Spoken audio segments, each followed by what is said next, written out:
லூலு எக்ஸ்பிரஸில் இருக்குது பாரு வாழைப்பூ இது இருக்க பிளாச்சோலை மாங்காய் குட்டி குட்டி மாங்காய் வாழைத்தண்டு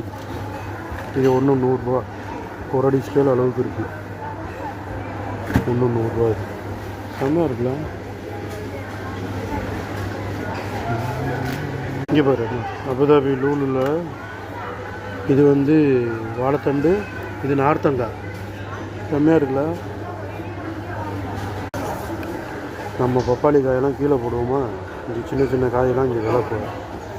ஒன்று 150 ரூபா ஒரு கிலோ 150 ரூபா ஒக்டோபர்